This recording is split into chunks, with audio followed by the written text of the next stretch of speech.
All right. This might make you vomit. This might make you rage out. But here's the thing. The View is on its last legs. And when you have somebody like Stephen A. Smith educating The View about how Trump won on November 5th. Now, look, there's a lot to be said about the Trump administration. I'm not a fan of these tariffs that we're going to be doing. I am concerned about the overall global economy that we're in and what it means for us in the long run. Will we be successful? Will there be more free speech? But the thing is, I'm a little bit on edge here. But occasionally I get to smile because when The View gets a firm smackdown, I love it. So we deserve a little laugh here and there because The View, still suffering from Trump derangement syndrome, has never once gone over the fact of how November 5th played out. The 5th of November will forever haunt Democrats. So let's go ahead and play this video and enjoy the laughter, the jokes, and the memes that will come of this. Because the Democrats and the vote blue, no matter whose sphere, are still in shock. It's only been in office for 6 weeks. Seems like 6 years, doesn't it? Mm-hmm. And he's been going around with his cronies touting his so-called landslide and blowout win. But he won the popular vote by 1.5%, one of the smallest ever. And he won the general election by less than 50%. So what kind of mandate is this really? Well, it is a mandate, and I'm going to explain why. And I don't mind the question, but let me be very clear. I'm no supporter of Trump. I'm a supporter of truth and the facts. And here's the facts. The man won every swing state. He increased in terms of his voter turnout in his favor from the standpoint of blacks, Latinos, and young voters. He increased his numbers in that regard from 2020. 89% of the counties shifted to the right. That's a mandate. We can sit up there and play around all we want to. In 2020, Trump didn't win the popular vote. He didn't win the electoral college vote. A matter of fact, the Republicans hadn't won the popular vote, if I remember correctly, since 2004. But they did this year. So 20 years after they last won the popular vote, they won the popular vote. They won the electoral college vote. The man won every swing state. And we said that he was going to win these swing states. I mean, there was a lot of things working in favor for Trump.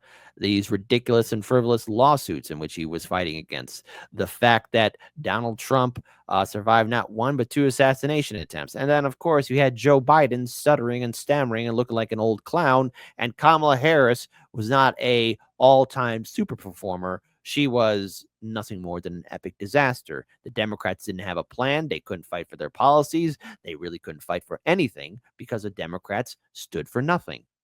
And yet, anytime that question is brought up of Democrats, do you have a plan? What about Joe Biden?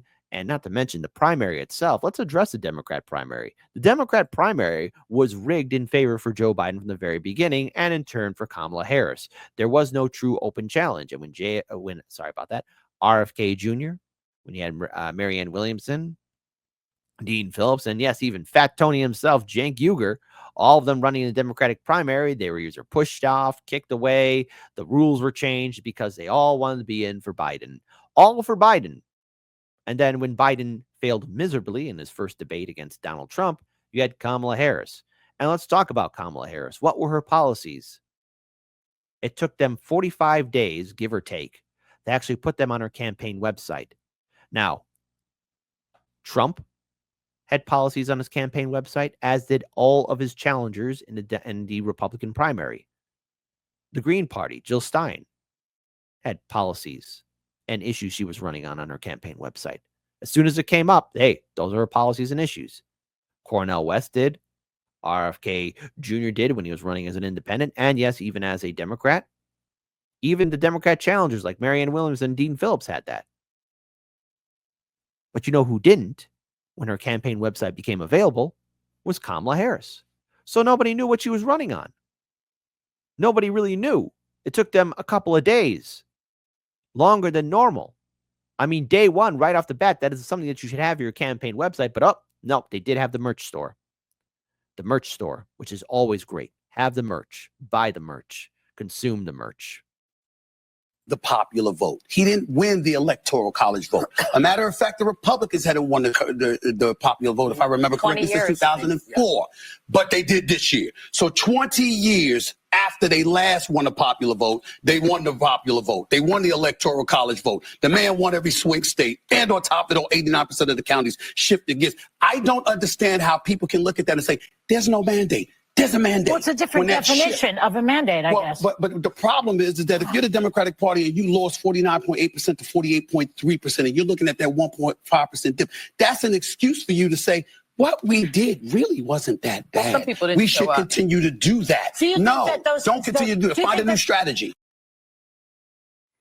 They don't have a strategy. As we played from previous other segments, the Democrats don't have a leg to stand on. The Democrats, all what can do is put on a pink suit, a pink dress, pink hats, and that's it, and protest. Or scream out and be kicked out. Or scream to Trump at the speech saying that he doesn't have a mandate. Or do what AOC courageously did, not show up and then go live on Instagram. And even then, when their leaders like Chuck Schumer are brought on, even on Morning Blow, BSDNC of all places, they cannot or are incapable of actually giving a real plan because Democrat voters don't have any confidence within the Democratic establishment. And I think it's long overdue that the Democrats learn this lesson. They don't have, the Democrats could have had a mandate if they fought for Medicare for all or student debt forgiveness. The Democrats could have done so much. And yet, when you have these outlets like The View that celebrate and constantly cheerlead for the Democrats, I have to look at their failure. I mean, do you even read the news? Do you even leave your ivory towers to see how people are really living, what they're really going through? So as far as I'm concerned, Democrats and The View, shut the hell up. All right? There has to be a plan right now. And Trump, whether you like it or not, does theoretically have a mandate because the Republicans control the House and the Senate. And that means up until 2026, unless there's a big shift, the Republicans will still probably control it. And if Trump is successful in getting a peace deal with Ukraine, and dare I say it, if we avoid this ridiculous tariff war or whatever the hell is going to come from it, Democrats, you don't have a lot to run on. And if you're hoping for impeachment, it's going to be met with resentment and anger. You did this to yourselves. And to anybody that went to bat for the Democrats, looking at you, The View, what's The View like as you're being left behind by history? Saw what I did there? I think that was pretty clever.